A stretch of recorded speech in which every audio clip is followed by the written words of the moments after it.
You know, sometimes you hear a story that makes you question everything you thought you knew about this world, right? Well, this is one of those stories.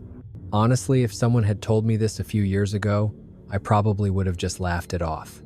But after what I uncovered while investigating what seemed like a routine missing persons case, I haven't been able to sleep the same way since. It all started out like any other case. A young couple in their 20s had planned a 3-day backpacking trip into the remote mountains of Northern California. They were the type who always did things by the book, seasoned hikers who mapped out every detail, carried emergency beacons, and never took unnecessary risks. When they didn't show up at the designated pickup point 3 days later, their families immediately knew something was wrong. The initial search seemed straightforward. Their car was exactly where it should have been, parked neatly at the official trailhead. Everything inside was locked up, except for the gear they had taken with them on the hike. There was no sign of forced entry, nothing to suggest they'd run into trouble before heading out. Registration, permits, everything was in order. On paper, it looked like they simply walked into the wilderness and vanished. But that's where things started getting strange. The first search team located their initial campsite about 6 miles in, right where they had planned to stop. The spot made perfect sense. A small clearing beside a stream, easy access to water, natural windbreak. But as the team looked closer, they started noticing things that didn't add up. The tent was still standing, properly staked down, exactly how you'd expect experienced hikers to leave it. Their folding chairs were set up around a cold fire ring, stones carefully arranged. At first glance, it all looked normal.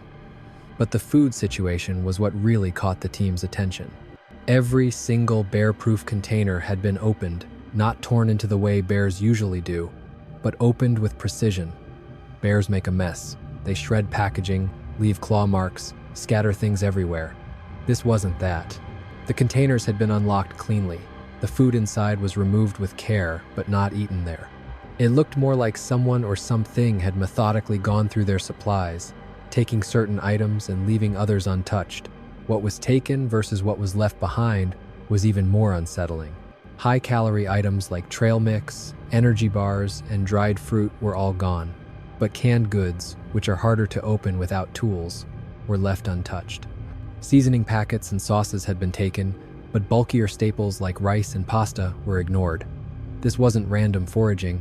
This was selective harvesting, the kind of choice that suggests a real understanding of what foods would be the most useful.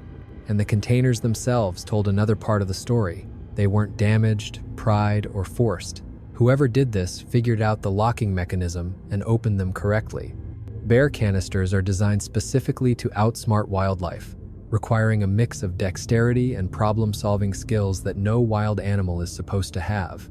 But maybe the most disturbing part came when we examined the ground around the food cache. In the soft dirt beside the containers, we found scattered footprints, prints unlike anything the search team had ever seen. They were massive, easily twice the size of a human foot, showing what looked like 5 distinct toes with long claw-like impressions extending from each one.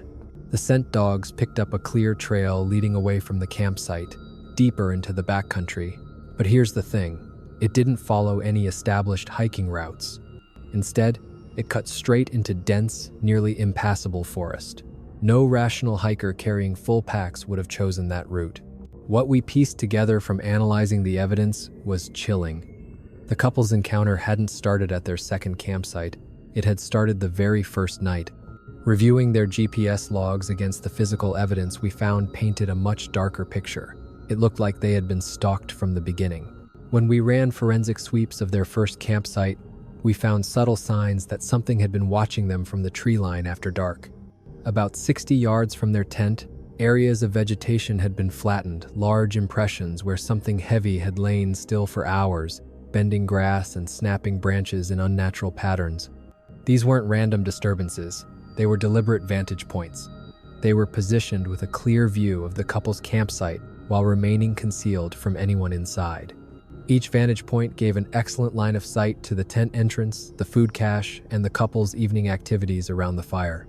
Whatever was watching them understood the necessity of staying hidden while maintaining visual surveillance.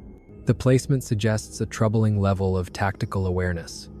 Any one observation spot might be written off as an animal bedded down by chance, but we found evidence of at least 4 distinct observation points arranged in a semicircle around the campsite. That was not random. It was a coordinated surveillance operation. We also found evidence that their camp had been approached at night while they slept. Large footprints in the soft soil around the perimeter of their tent were made during the nighttime hours, precisely when the couple would be most vulnerable.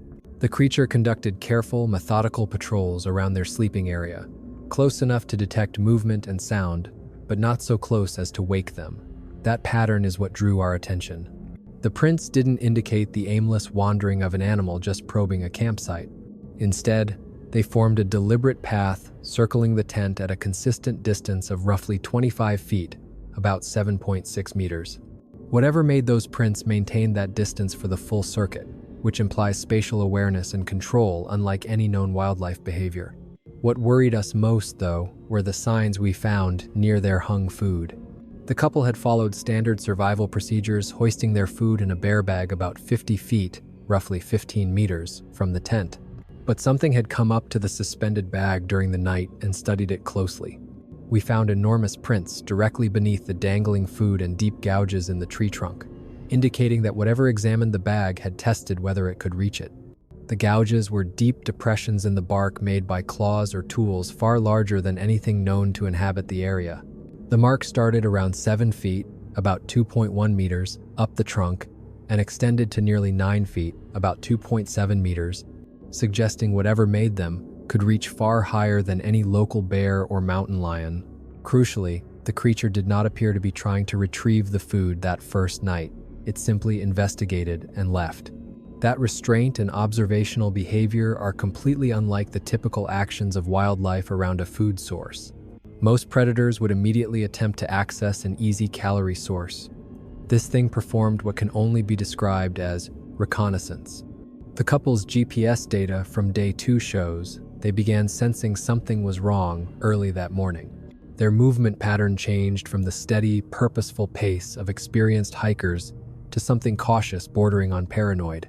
They stopped frequently and often backtracked to check areas they'd already passed. GPS can't prove the cause, but the physical evidence along their route shows their growing anxiety was justified.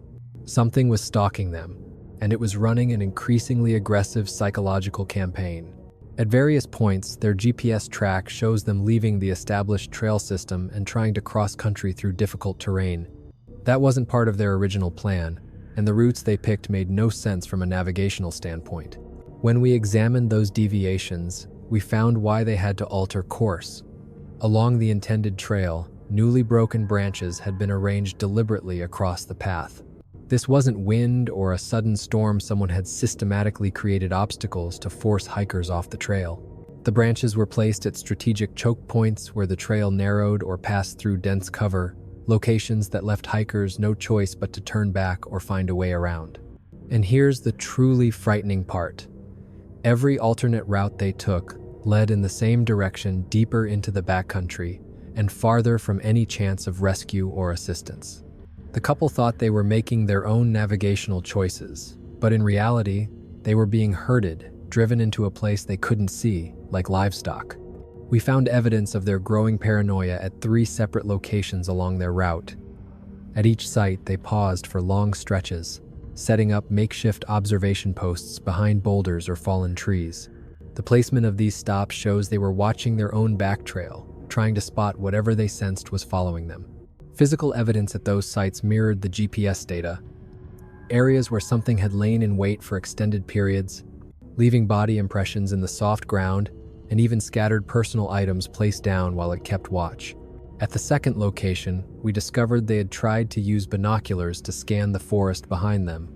The binoculars were left behind when they moved on, suggesting they saw something that made them abandon their effort.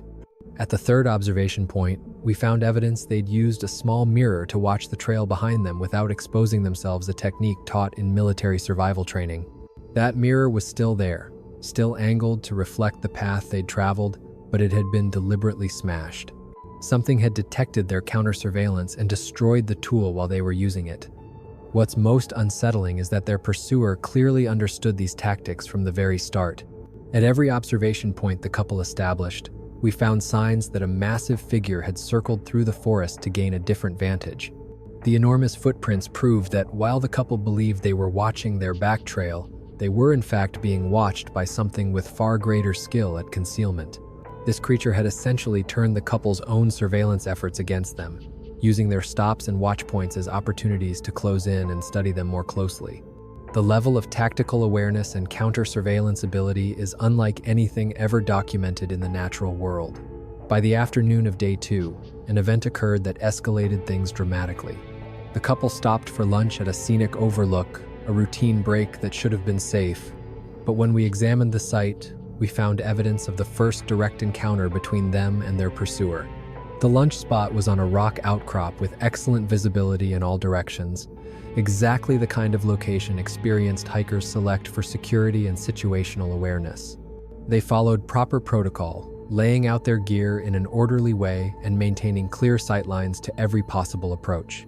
Yet something still managed to close in on them during this break, coming from a direction they didn't anticipate and couldn't defend. Tracks showed a path leading up from behind the rock, using terrain and vegetation as cover until the final approach. In effect, the creature had used the landscape to mask its advance, approaching from below where the couple's high ground offered no advantage. Physical evidence points to a tense standoff that lasted several minutes. We found food wrappers and personal items scattered as if dropped in haste. Their water bottles had been overturned and left behind, their contents spilled across the stone's surface. Most striking was the discovery of a broken trekking pole. The fracture showed signs of immense force applied with precision far beyond what any human could manage, and executed with control beyond that of any known predator. But here's the truly disturbing part of this encounter. Despite the obvious confrontation and overwhelming physical power, there was no blood, no sign of direct violence against the couple. Whatever approached them had the strength to snap hardened aluminum like a twig, yet chose not to harm them physically. Instead, the evidence suggests the creature studied them, testing their reactions, asserting its dominance with a calculated show of force. The broken pole wasn't the result of a struggle. It was a message, a deliberate demonstration of what could happen if they chose to resist. Everything points to the couple retreating slowly from the encounter, not fleeing in panic, but clearly withdrawing under pressure.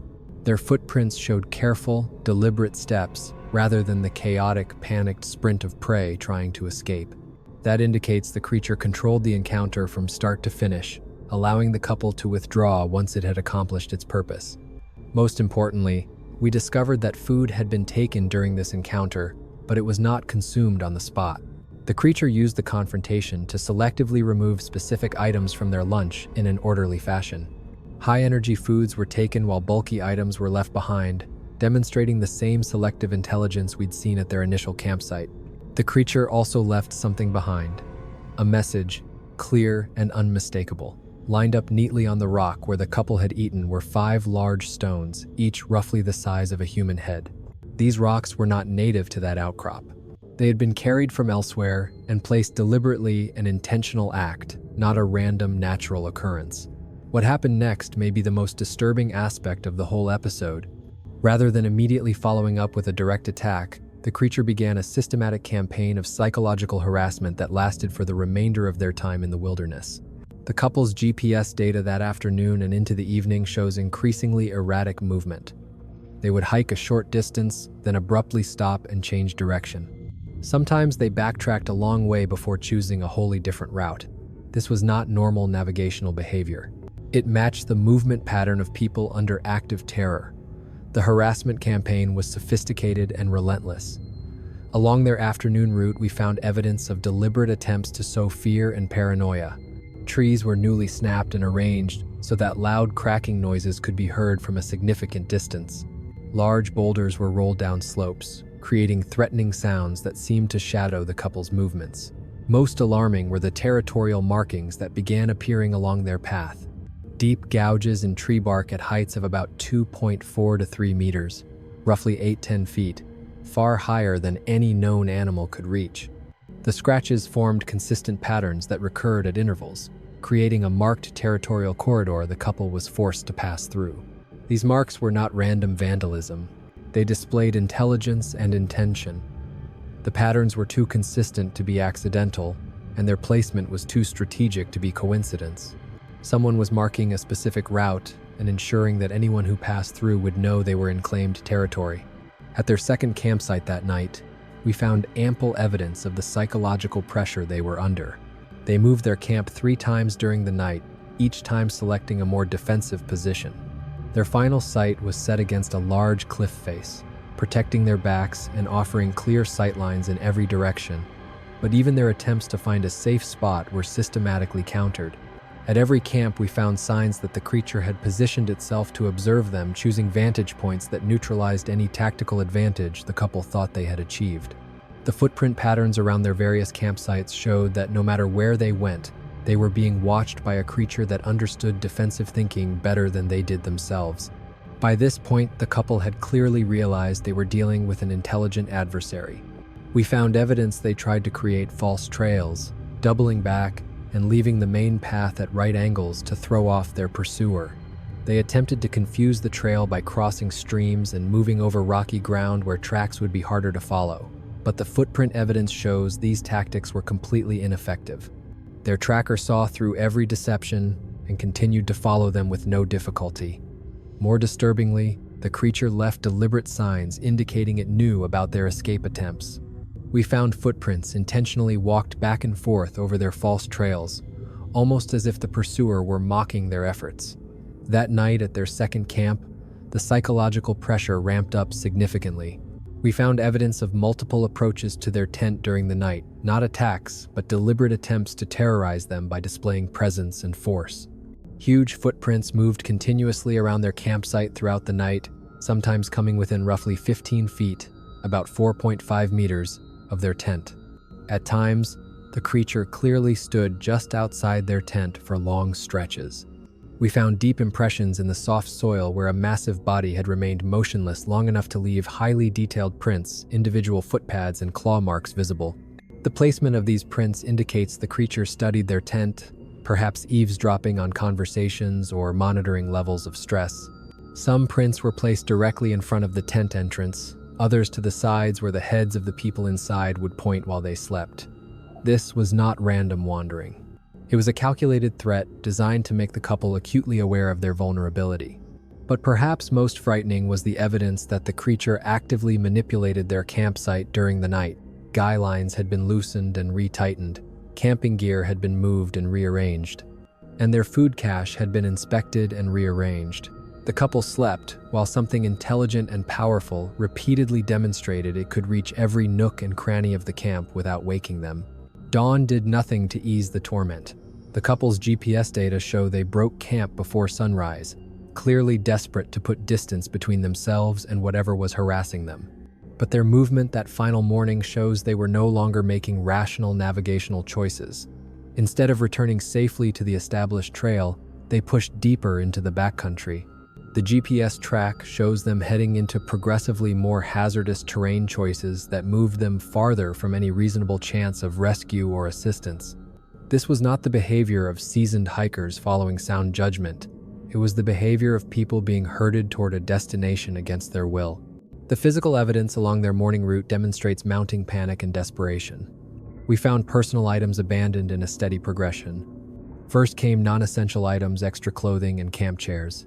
Then increasingly important gear, cooking tools, and a water filter cartridge. Finally, they abandoned essential survival items, including sleeping bags, emergency shelter, and even some water supplies. They were shedding weight to move faster, but their decisions also reflect impaired judgment from extreme stress and sleep deprivation. Leaving behind gear shows they were no longer thinking carefully about what was necessary to survive in the wilderness. At 3 different locations along their morning route, we found evidence they had stopped and attempted to signal for help. At the first site, they used a signal mirror to try to attract the attention of any aircraft overhead. At the second site, they tried to light a small greenwood fire to create visible smoke. At the third site, they arranged stones and brightly colored clothing into an SOS pattern intended to be recognizable from the air. But each of these signaling attempts was interrupted and neutralized before it could succeed. The signal mirror was found smashed into a tree, destroyed while they were still trying to use it. The signal fire was scattered and extinguished, while wood still smoldered. Unburned fragments had been neatly piled, indicating deliberate interference rather than a natural explanation. The SOS layout wasn't merely disrupted, it had been intentionally rearranged into a pattern that made no sense as a distress signal. Someone had taken time to move each stone and article of clothing, creating an arrangement that looked random, but in fact bore the unmistakable mark of intelligence and intent. This systematic interference with their rescue efforts shows the creature stalking them understood human distress procedures and actively blocked any chance of outside assistance. It wasn't just hunting them, it was ensuring they remained isolated and powerless. When we analyzed the couple's movement pattern over that final morning, a disturbing strategy emerged. By this point, the couple was no longer choosing their own path. They were being herded like cattle toward a predetermined destination by something that understood how to control human behavior. Whenever they tried to veer toward easier terrain or routes that might have led them back to safety, they encountered obstacles that hadn't been there the day before. These weren't natural barriers. They were deliberate obstructions designed to force the couple to keep moving in the direction their pursuers wanted them to go. We found freshly uprooted trees placed across potential escape routes. These trees were far too large for humans to move, and their placement was far too precise to be accidental falls. Something or someone with extraordinary strength was actively reshaping the terrain to create a one-way corridor. Massive boulders had been rolled into place to block the easier paths.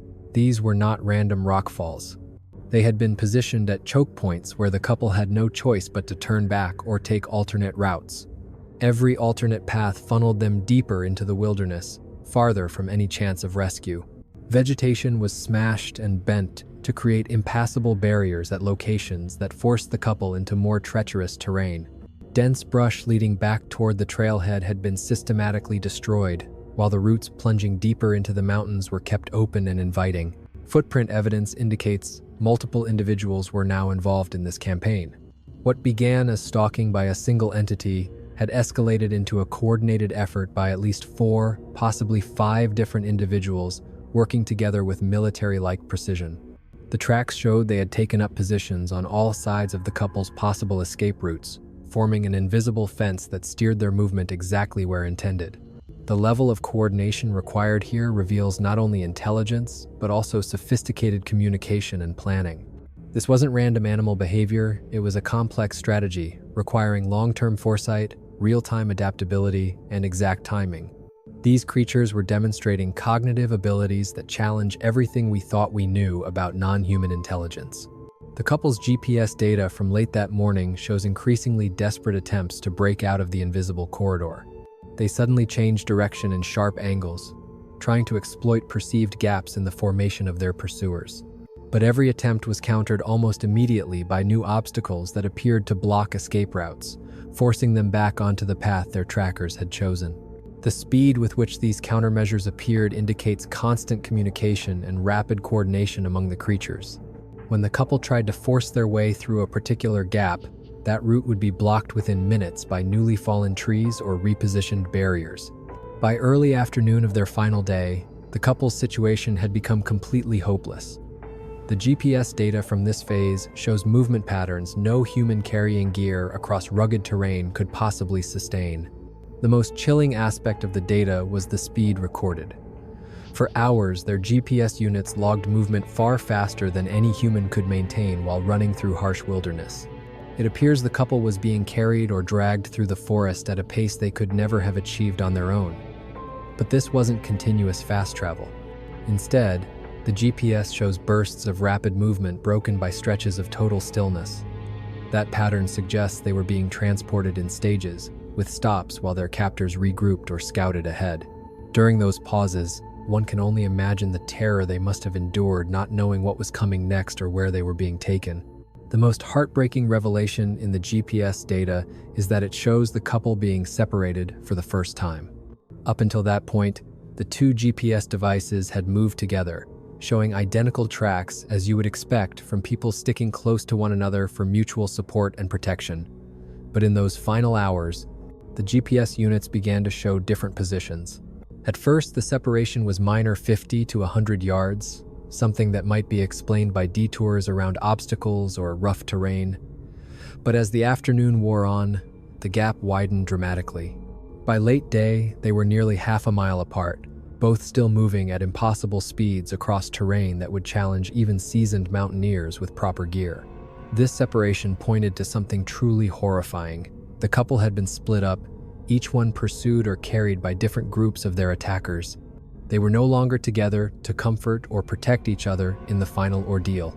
Each was alone, isolated with the creatures that were driving them toward an unknown fate deep in the wilderness, with no hope of escape or rescue. After days of enduring terror side by side, they spent their last hours in isolation, not knowing what was happening to the other or whether they would ever meet again. Along the GPS-tracked routes in those final hours, we found physical evidence that paints a grim picture of their last day. They continuously dropped belongings as they were moved through the forest, sometimes deliberately to signal potential rescuers, other times accidentally while being dragged through increasingly brutal terrain. The pattern of discarded items tells a story of escalating desperation and loss of control. At the start of their forced march, they dropped non-essential gear, spare clothing, camp chairs, and less important equipment. That suggests they still had some control, making rational choices to shed weight in hopes of improving their chances of escape. But as the day wore on, the items became increasingly vital to survival. Water bottles were left behind, followed by cooking gear, and eventually essentials like first aid kits and emergency shelters. By the end, they had abandoned items no experienced hiker would ever willingly part with. The evidence makes clear they were no longer in control of their movements or decisions. Some of the most chilling clues came from the way these belongings were left behind. Rather than being scattered at random, as would happen if dropped while running or dragged, many were deliberately arranged in ways that seemed meant to send a message.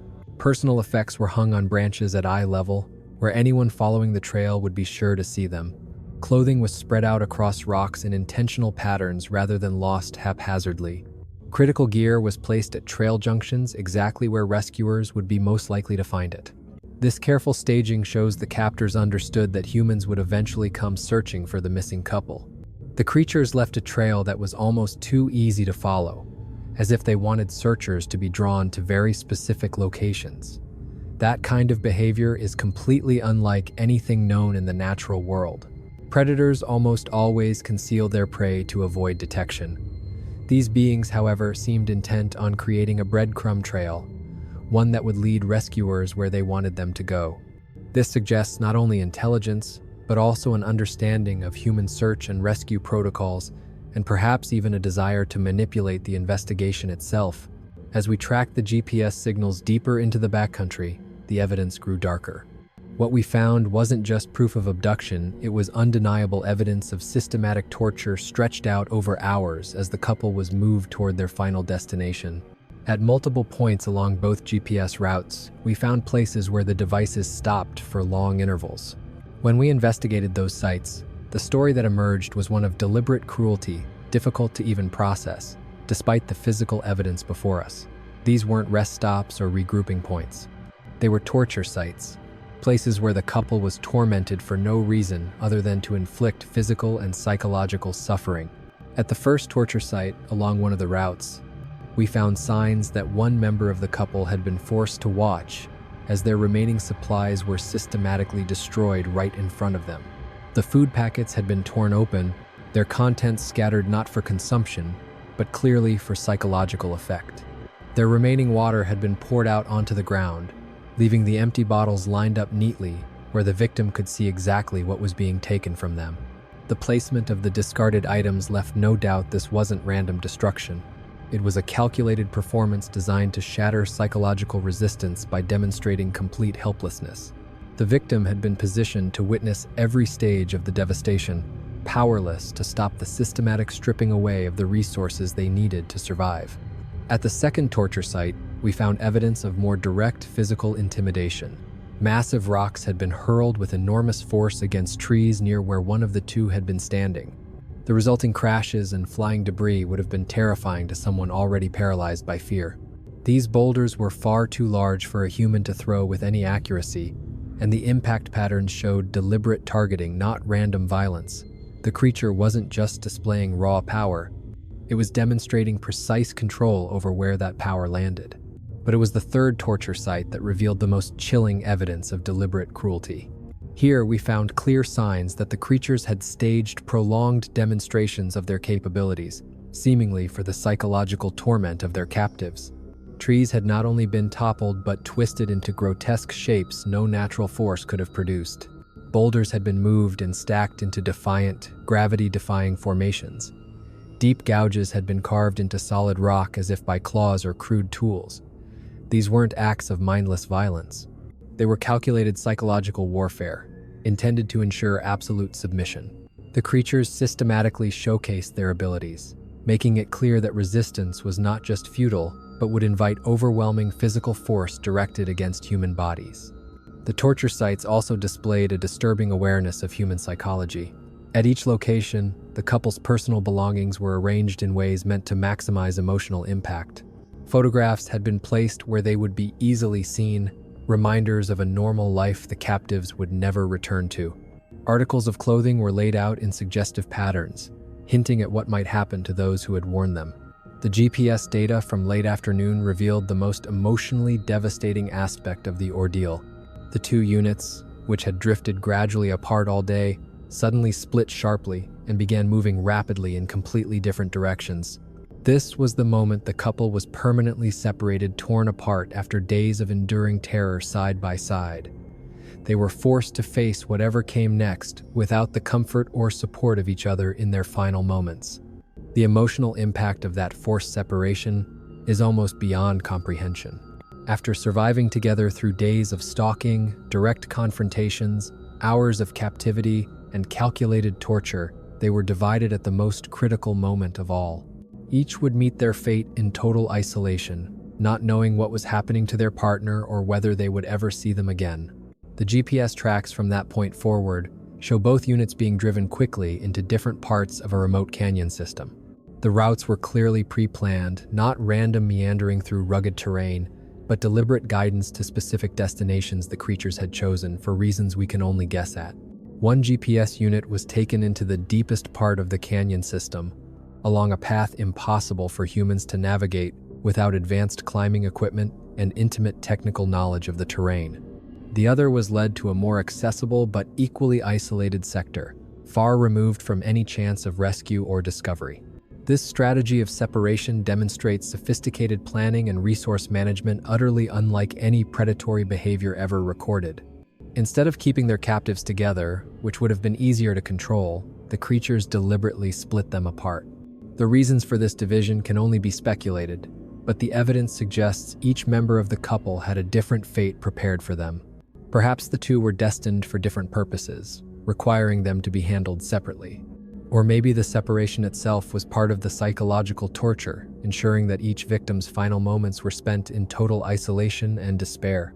The last recorded positions from both GPS units occurred within minutes of one another, though nearly a mile apart across brutally rugged terrain.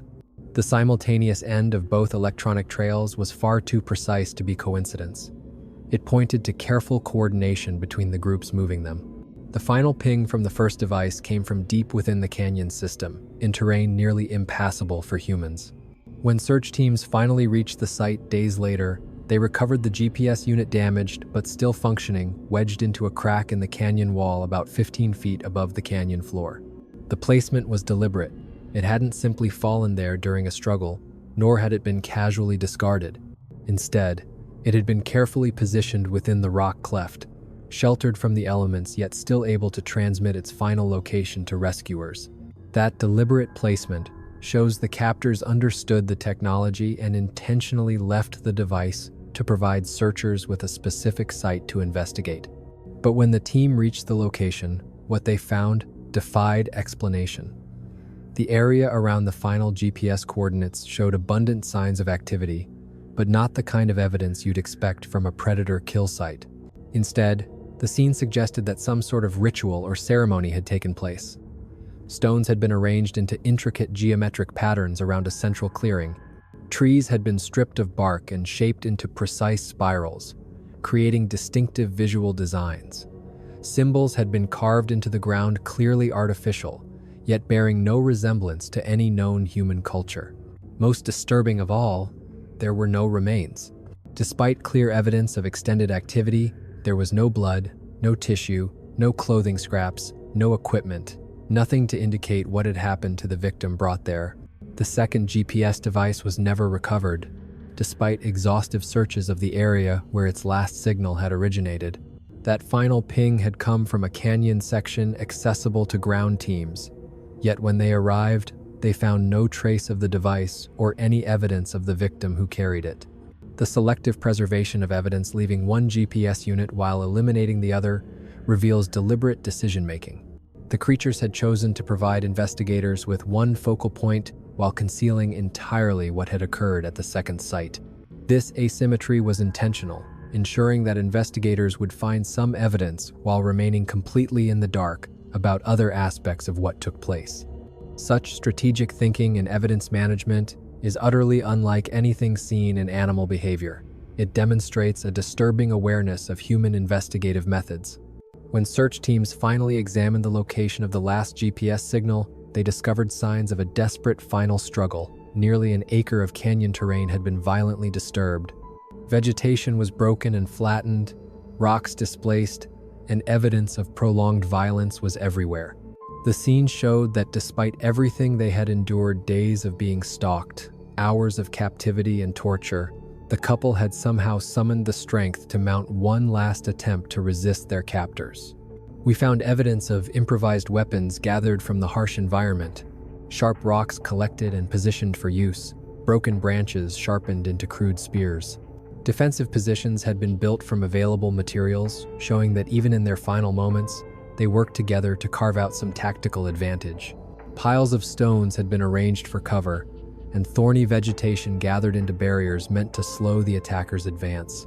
But the evidence also makes it clear their resistance was completely futile. The defensive positions had been systematically overrun, the improvised weapons were scattered and broken.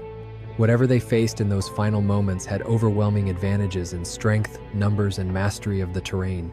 Blood evidence at the site was more extensive than anywhere else, yet it was dispersed across a wide area rather than concentrated in the pattern typical of an animal kill. This distribution suggests the final struggle played out over a large expanse, with movement in multiple directions before the inevitable end.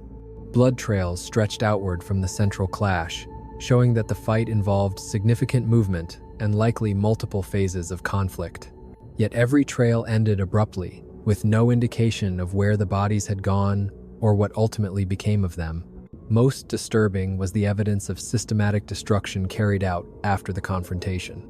The couple's remaining device had been deliberately destroyed, not just broken, but smashed into pieces so small as to be unusable. Their clothing had been shredded and scattered widely. Equipment had been pulverized beyond recognition. Metal components bent into shapes that bore the mark of overwhelming targeted force rather than random violence. Personal items had been crushed into fragments so small they could scarcely be identified as human possessions.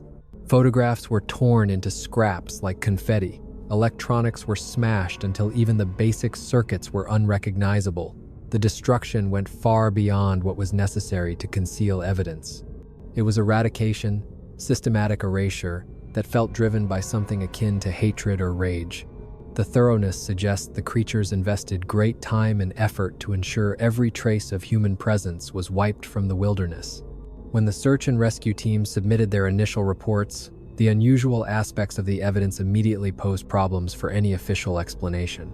The massive footprints, the systematic stalking, the coordinated herding tactics, and the sophisticated cleanup operations did not align with any established category of natural disappearance. The initial response was to classify the case as a probable animal attack, with remains supposedly carried off by predators. It was a convenient explanation that accounted for the absence of bodies while avoiding the far more troubling implications of the evidence. The giant footprints were attributed to bear tracks distorted by weather and ground conditions. The systematic removal of food from the first campsite was explained as repeated bear scavenging over multiple nights. Even though there were no claw marks, no scat, and no other indicators typical of bear activity, the coordinated tracking behavior and territorial markings were dismissed as random animal behavior that only appeared organized when taken out of context. But even as the official narrative was being crafted, investigators quietly handled evidence that didn't fit the bear attack hypothesis. Plaster casts of the clearest footprints were made and stored, but never subjected to detailed analysis or compared against known animal tracks. The GPS data, which documented impossible movement speeds, was written off as device malfunction, despite both units showing the same anomalies and both being found in working order. The final blurry photograph was rejected as worthless due to poor image quality, though no serious attempt was made to enhance or analyze it with existing forensic tools. And when family members requested access to review the evidence more thoroughly, they were told the case was closed and the records sealed in archives inaccessible to civilians. The request for independent analysis of the footprints was denied on the grounds that the case had already been resolved and no further investigation was necessary. A few weeks after the initial inquiry, the case was formally closed and the files were sealed under access restrictions, limited to authorized personnel only. The search area was quietly designated as off-limits to the public, officially for reasons of unstable terrain and hazardous wildlife activity. Media coverage of the disappearance was carefully managed to focus solely on hiking safety and the general risks of venturing into remote wilderness. Press releases emphasized the importance of proper planning, carrying sufficient supplies, and staying on established trails. No mention of unusual evidence appeared in official statements or press conferences. Some members of the original search team were quietly reassigned to duties in other regions. Those who remained were instructed not to discuss the case's unusual aspects with anyone lacking clearance, and were required to sign additional non-disclosure agreements that went far beyond standard protocol. What happened to that couple represents something far more significant than a single tragic incident. The evidence points to their encounter with representatives of a species that has learned to coexist alongside humanity's expansion by perfecting the art of concealment while occasionally interacting with humans in ways that serve their own survival needs. These beings appear to have developed sophisticated strategies for avoiding detection while remaining fully aware of human activity in their territory. The systematic theft of food, the territorial markings, the coordinated herding tactics, and the careful management of evidence all suggest an intelligence uniquely adapted to the challenge of staying hidden in a world increasingly watched by human technology. They display a deep understanding of human behavior that goes far beyond the simple predator-prey relationship. They know how we search for the missing, how we investigate crime scenes, and how we handle evidence. This suggests they have been observing human society for a very long time, studying our methods, and adjusting their own behavior accordingly. Each interaction with humans provides them more information about our strengths and our weaknesses, allowing them to refine their concealment and avoidance techniques. Even as technology grows more advanced, the family of the missing couple never accepted the official explanation, and their refusal to remain silent created ongoing problems for efforts to suppress the truth. The reality of what happened may have been hidden from official acknowledgement, but it has not been forgotten. It waits for someone brave enough to look past the comforting lies and follow the trail wherever it leads. And that trail leads to an unavoidable conclusion. We are not alone in the wilderness. And what shares it with us is intelligent, organized, and far more dangerous than we ever imagined. For more stories like this one, follow here.